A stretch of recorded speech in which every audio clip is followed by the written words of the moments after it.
So this is our Tinkercad that we are using because we did not get to print all of our pieces. This is Bob, he's the builder, and this is his toolbox. So our floor, if I take this out, it's just a socket, so this just fits on. And then our roof, as you can see, we have these dip downs in the roof, and then we have this thing in the roof that just fits on top. And for each of the walls, we have a socket and a ball, and they fit together like that.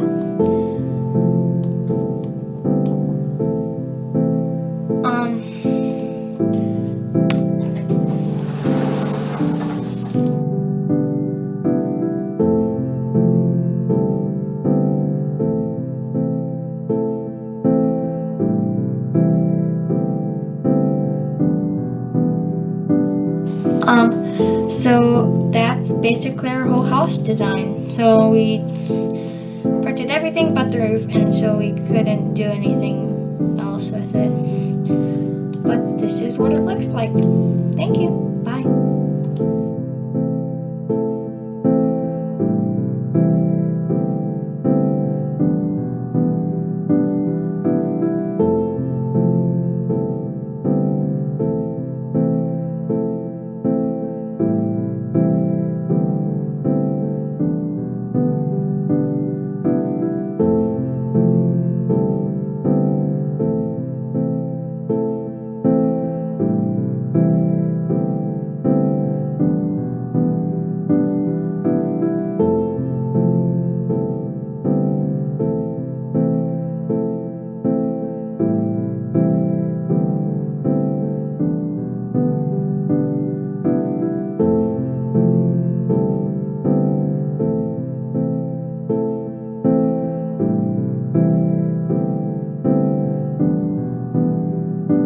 Here we interviewed a survivor of a magnitude 4.6 earthquake, of which the epicenter was 6 miles from his hometown, Alca District, Peru.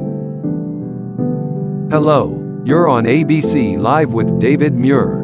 Can you explain your experience with the earthquakes in your region happening almost back to back? Research shows that earthquakes happen in Lima, Peru almost every 43 hours. How does that feel?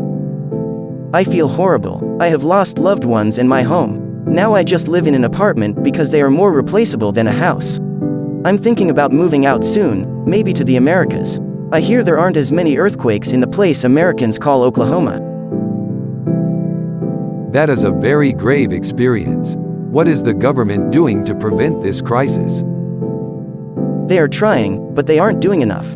They even created an airlift system to help lift people out from under the rubble, but after they're saved, they don't have much left. No home, no money, no food, and maybe even losing family or friends. What do you think should change in the government to help? I think the government should make its citizens their number one priority. They should start focusing on infrastructure like the America's leader is doing, Joe Biden. Thank you for your time, and that's all we have for today.